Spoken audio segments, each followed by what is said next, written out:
Cuba Información.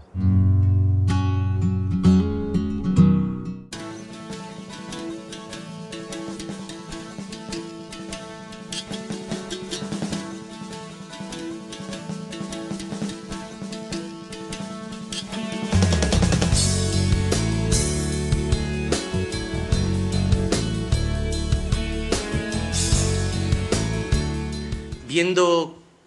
qué tema, con una mesa tan amplia y cualificada, podríamos aportar con esta breve intervención, recordaba una intervención de José Díaz, el secretario general de los comunistas y las comunistas españolas, en nuestra guerra contra el fascismo, cuando en noviembre del 38, hablando ante la tribuna iberoamericana, tituló una conferencia "Lo que España enseña a Europa y a América". Y ahí hablaba Pepe Díaz de cómo los procesos de lucha, las primeras guerras, aquellos primeros ejércitos de patriotas latinoamericanos que luchaban por la independencia, que luchaban por la libertad frente al colonialismo español, y que él calificaba de alguna manera como un proceso paralelo a la lucha, a la guerra de independencia española, en las filas de esos ejércitos de patriotas formaron un buen número de españoles pródigos en su país, a los que, como decía José Díaz, la monarquía absoluta no solo les había quitado la libertad, sino que también les había quitado la patria.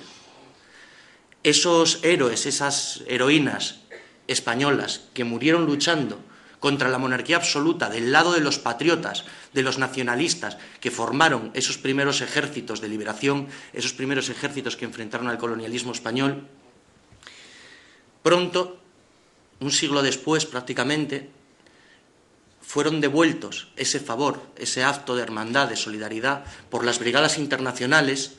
donde combatió gente y donde cayó gente en nuestro suelo, como el cubano, héroe cubano Pablo de la Torriente, y tantos otros. Hoy, a la vista de estos procesos que estamos analizando, si tuviésemos que dar aquella conferencia, que ponerle un título a aquella conferencia,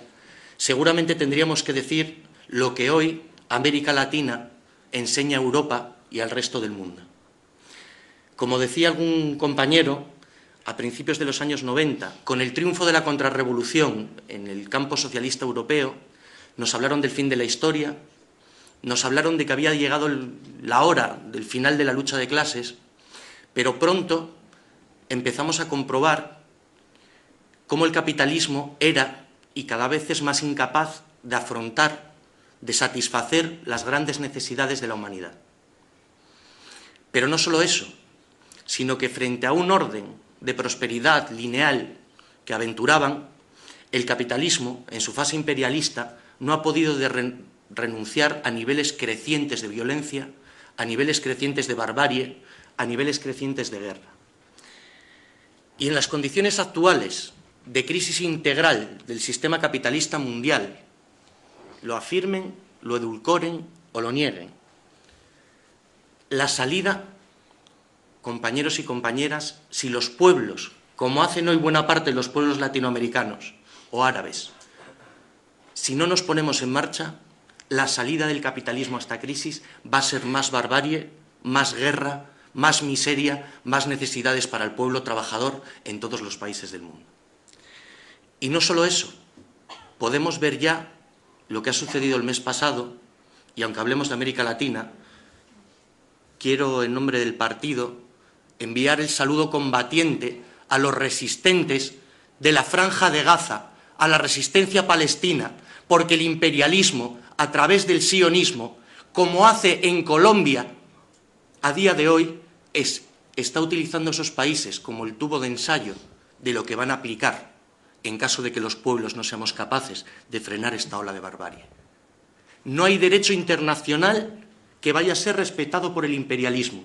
ni mucho menos el derecho a la soberanía, el derecho a la autodeterminación, por mucho que esté consagrado en las principales cartas, incluida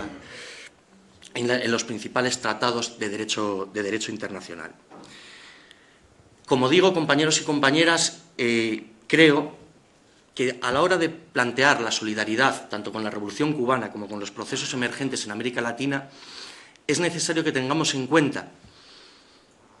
que no solamente hay que ser solidarios, también hay que combatir aquí, también hay que denunciar aquí. Tenemos que ser capaces de armar un discurso que nos permita explicar en la calle, en la intervención diaria de todos y todas,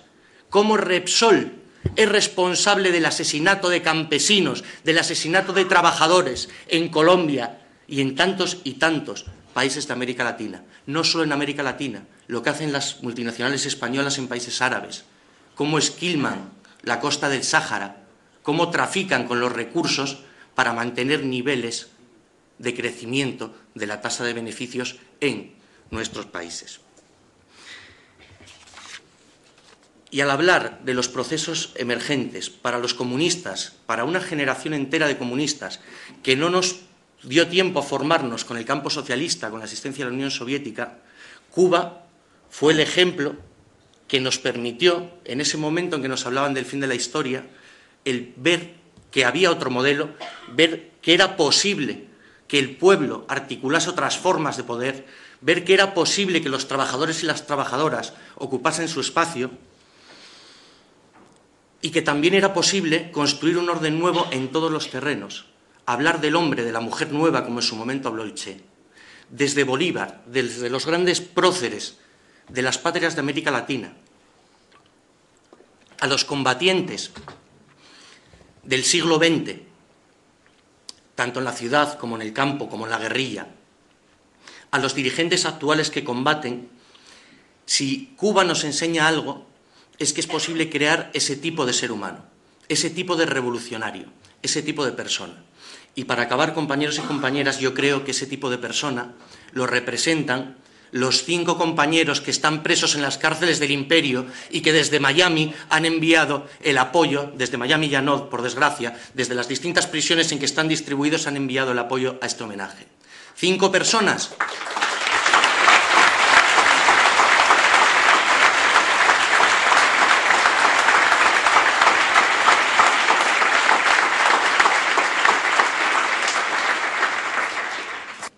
Han cometido el único delito de defender a su pueblo de la muerte. Y no hablamos en abstracto. Estamos hablando de frenar los más de 700 atentados cometidos, partiendo desde suelo de Estados Unidos, en concreto desde la Florida, desde que triunfara la Revolución Cubana, el 1 de enero de 1959. Con el resultado, compañeros y compañeras, de 3.478 muertos cubanos